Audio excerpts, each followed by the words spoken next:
Jadi guys, kita sekarang ke lokasi kita yang kedua di daerah apa namanya? Bagusnya tempatnya. Tinggal masuk. Ini sudah 3 tahun selalu stalking di media sosial aku ya. Belum pernah takut kalau dapat notif dari orang udah pelecehan seksual sebenarnya. Bener nggak? Ya kan? Bener. Ya, udah pelecehan seksual. Kata-katanya seperti itu. Terus dia kadang-kadang panggilan papa mama gitu ya. Be happy for this moment. Welcome to the family. As I am.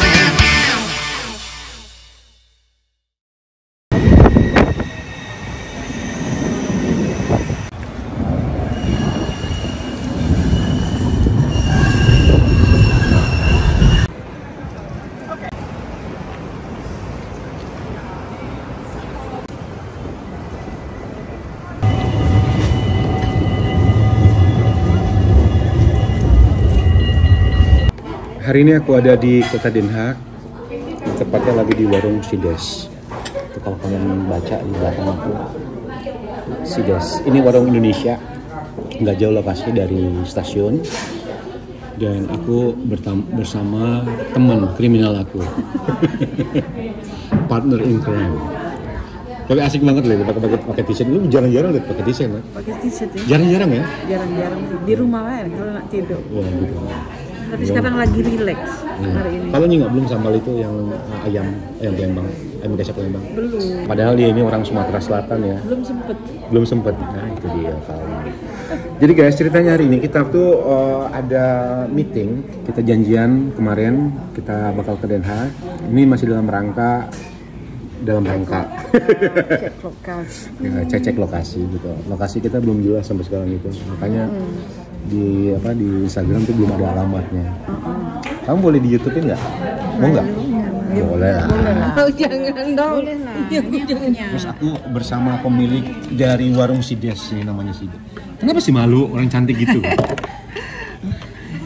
Dia punya restoran 2 loh, hebat loh. Satu lagi apa namanya? Toko Indah, yang satunya toko warung. Ini restoran. Kenapa nggak pakai nama Sides juga? Enggak, karena Toko Indah itu sudah dari tahun 1966 namanya itu Toko Indah. Di itu ya, lanjutan namanya. iya, dan saya owner yang ketiga. Ini jadi kalau yang pernah makan di warung Sides ini lokasi udah berapa kali pindah? Ini 2 kali ya? 2 kali ya? Sidas ya. 3. Oh, yang pertama di Mingke itu, Ya. tapi gara-garanya ya, tahu nggak kenapa? Apa? Karena waktu itu kita kan rame banget ya. Waktu Jokowi pertama kali maju jadi presiden. Iya, waktu itu kan rame kan, Rame, tahun kan ya. banget. Si Sidas itu di situ. Kita udah taken 5 tahun kontrak ya. Kita belum ada 6 bulan di situ. Karena langsung ramenya. Langsung rame. diusir. Ownernya bilang, ini bawa makanan. Oh, keramaian. Kan ada kontrak 5 tahun. Sebenarnya Terus akhirnya pindah ke depannya kan. Pindah ke depannya berapa lama waktu itu? Lama juga ya. 3 tahun ya. Ya.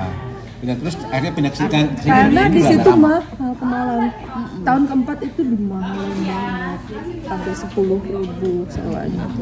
Aku nggak mau. Tante dipanggil. Dan Terus sekarang tempat yang ini berapa tahun? dari 2017 Lama kan? Lama kan? lama sih. Kenapa stres? Orang kalau punya usaha 2 kok stres. Paling kalau usaha 2 tuh tempat kenyang. Aku bener Oh iya.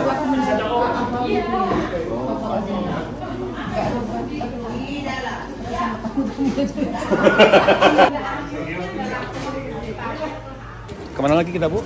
Tujuannya? next building, Next building. ya next usahanya. Jadi kita udah selesai di tempatnya Sides tadi ya. Pasti kalian ngarapin kalau kita makan bareng nggak makan di situ tadi. Nah sekarang kita Janji lagi. ada tujuan kedua. Angin kenceng banget padahal summer ini.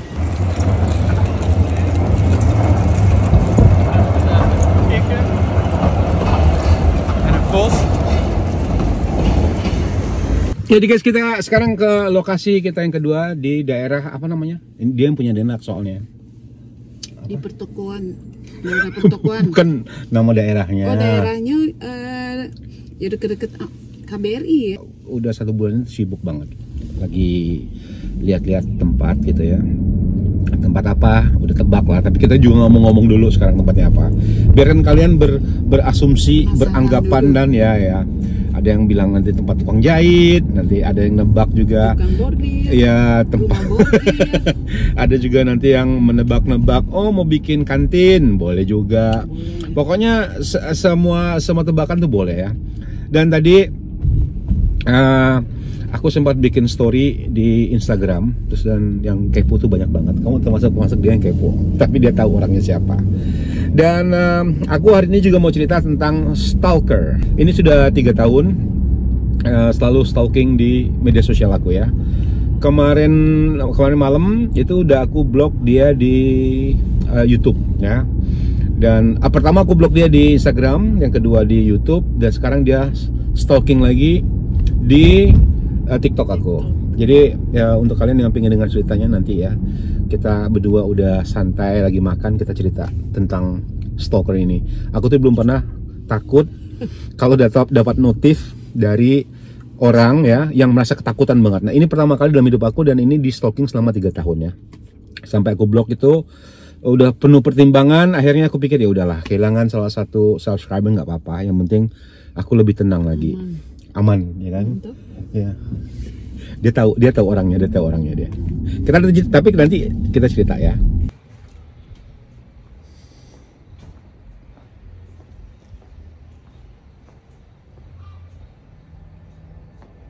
Ini dapurnya. Nanti kalau dapur itu bisa gampang di setel.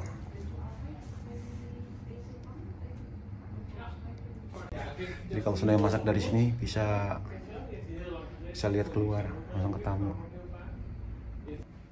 Bagus nih tempatnya. Tinggal masuk. Lokasinya juga rame. Ini di belakangnya tempat cucinya pisah. Toiletnya juga bagus. Bagus nih. Tinggal masuk bener. Nah ini kursinya. Segala macam nggak usah diubah lagi. Ya. Barnya udah siap.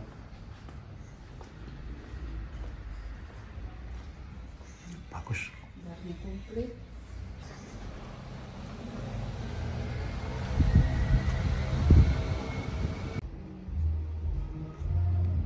Hier ook iets gemaakt.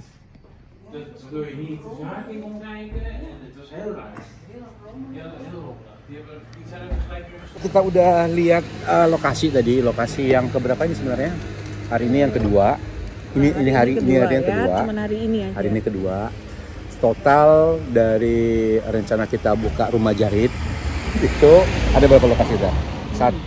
Satu, yang pertama itu, yang kedua yang di pantai, yang Itali, Afrika, ini 6. Nah sekarang ini tinggal lagi gongnya itu besok lagi. Terus tadi kita mau cerita soal stalker. Oh iya. Nah jadi kenapa Komek aku libatin juga di cerita ini? Karena aku tahu ya. Karena dia tahu. Jadi aku ini punya satu fans berat. Ya nggak apa-apa sih. Kadang kita memang harus mengeluarkan sesuatu. Ya, itu sesuatu loh. Jangan dianggap enteng. Tapi karena sebenarnya sudah mengganggu secara psikis loh sebenarnya. Kenapa? Ya, kepikiran kan? Kepikiran terus. Setiap lihat handphone ada notif komennya dia, itu udah langsung merasa kayak gimana gitu ya. Ini sebenarnya kejadian itu bukan sehari 2 hari ini ya. Ini udah kejadian 3 tahun. 3 tahun. Aku tuh pada dasarnya tuh sangat, kita sambil makan ya. Ini kita makan bagels. Bagels itu apa bahasa Indonesia? Ya roti donut ya. Ya. Tapi donut nggak manis. Sebenarnya tuh sangat menghargai siapapun juga yang ingin silaturahmi ya, atau menjadi sahabat atau menjadi keluarga baru seperti yang aku bilang di YouTube ya, welcome to the family Reza in Holland gitu ya. Jadi membuka untuk siapa saja yang ingin bersilaturahmi dengan aku dengan cara baik-baik. Nah, siapapun itu orangnya, mau apa aja jenisnya boleh. Jadi tidak terbatas, nggak harus perempuan, nggak harus laki-laki, nggak harus muda. Yang juga berumur pun aku anggap keluarga bagi aku gitu, keluarga online lah. Nah, aku pernah ketemu beliau ini 2 kali. Bismillahirrahmanirrahim. Pertama di Jakarta. Waktu itu aku memang pernah ngomong boleh ketemu, yang mau ketemu aku, kita ketemu di PIM. Di situ aku pertama kali. Tapi sebelumnya aku udah sering lihat beliau ini komen-komen di YouTube aku, ya. Walaupun agak nyeleneh sedikit bahasanya, tapi aku menganggap ya udahlah, dia pengen akrab gitu ya. Nah setelah ketemu, waktu itu kita menganggap, aku sama keluarga aku berpikiran bahwa nama orang ini ya itu yang masih muda, yang masih energik, yang gimana gitu ya. Aku tuh yang di bayangan aku tuh jauh beda banget gitu ya dengan aslinya. Bukan berarti harus cantik, harus gimana, enggak gitu. Cuman yang kita bayangkan itu seperti ini, ternyata yang ketemu seperti ini. Tapi aku tetap menghargai usaha dia untuk ketemu. Namanya juga orang ketemu ya. Ada yang mau salaman, ada yang mau foto. Tapi setelah itu, setelah ketemu pertama itu, ada ketemu lagi kedua menghubungi Komex ya. Menghubungi Komex. Ya, aku pikir kan ini baik ya, fan yang baik. Aku kasih tahu lah si Reza di sini. Oh iya, kita mau ketemu Reza di sini. Oke. Jangan bilang ya, ini surprise katanya. Oke. Aku cuma bilang sama dia ada fans. Komex DM aku lagi di jalan di bandara, nanya gini, Komex, kamu jam berapa pulang? Jam sekian, naik pesawat sekian gitu ya. Terus si Komex ngomong gini, ada itu tuh rombongan yang mau ngantar kamu gitu.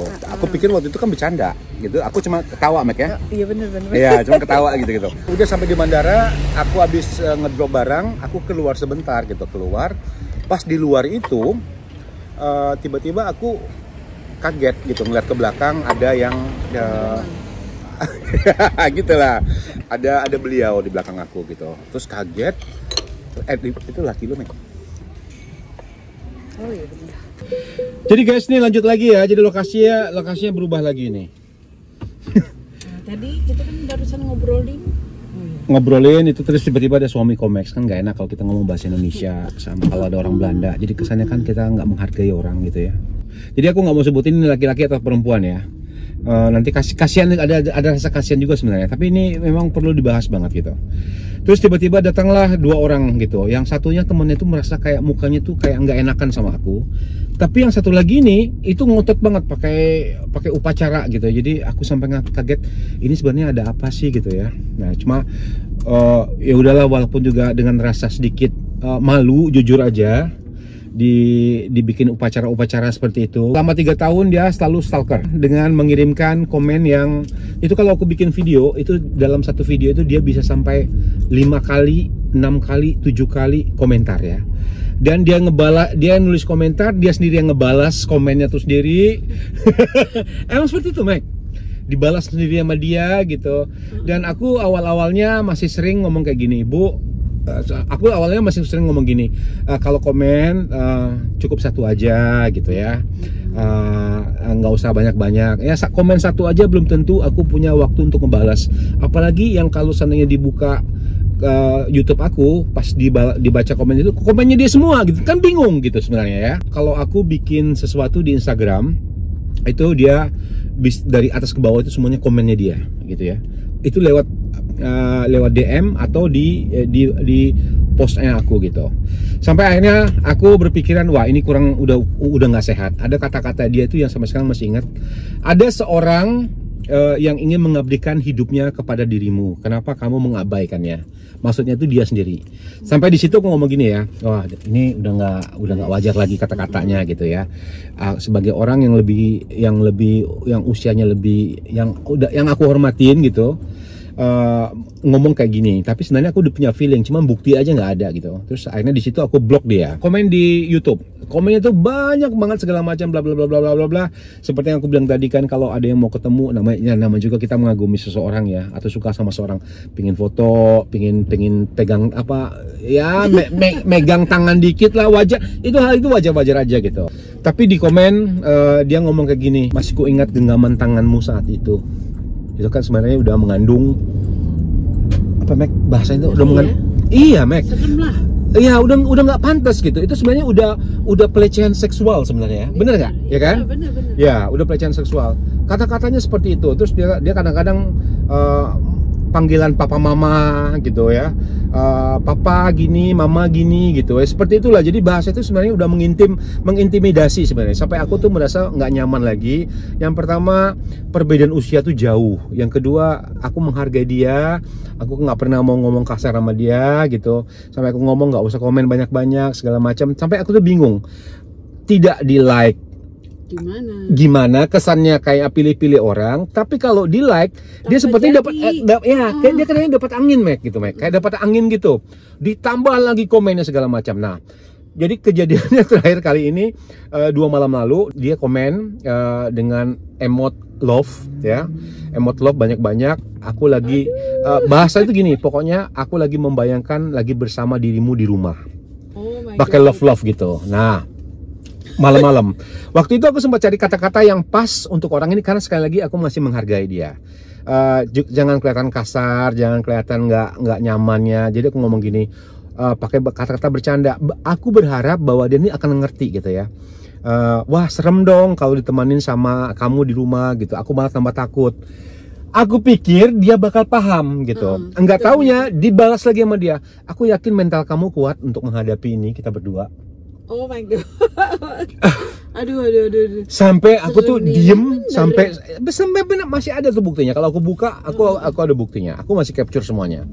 Sampai akhirnya aku setengah jam aku mesti mikir bahasanya apa. Akhirnya aku ngomong gini, aku udah 3 tahun merasa seperti ketakutan dapat komen dari orang ini. Sekarang karena aku pikir saat ini ya udah menghargai orang lah, orang mengagumi gini-gini gitu, jangan kita kecewain, ya kan?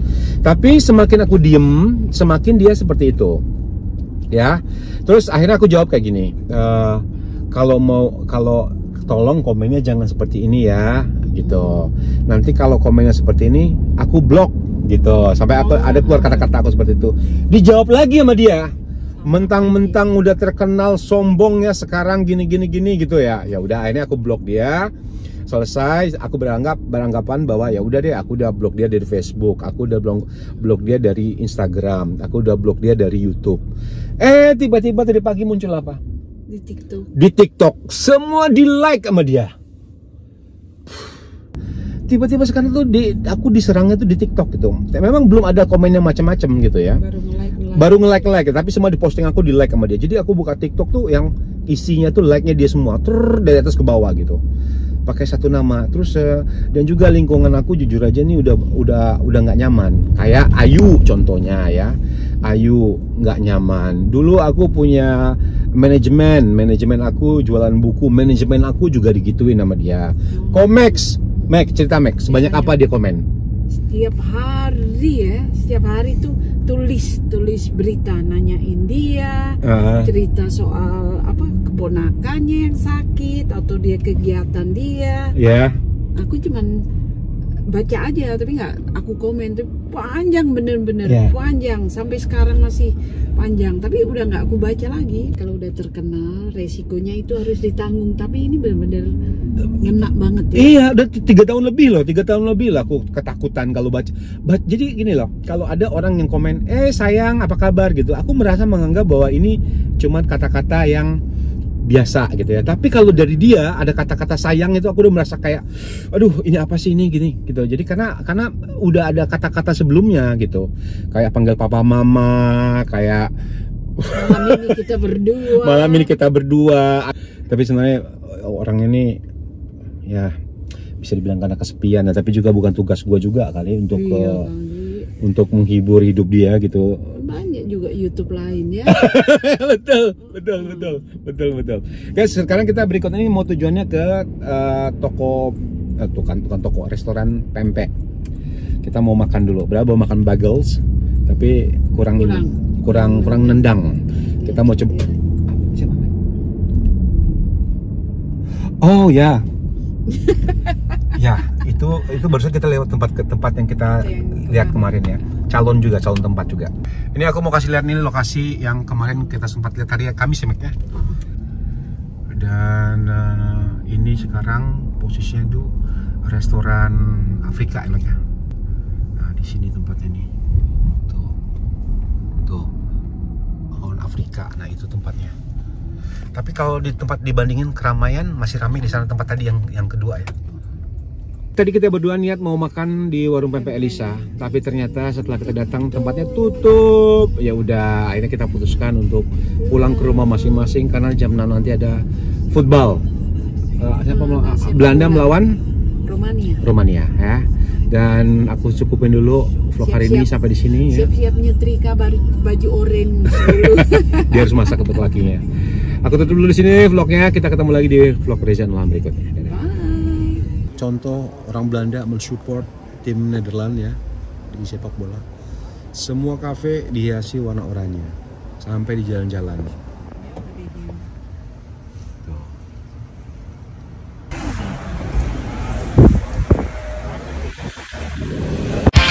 Be happy for this moment. Welcome to the family, as I am.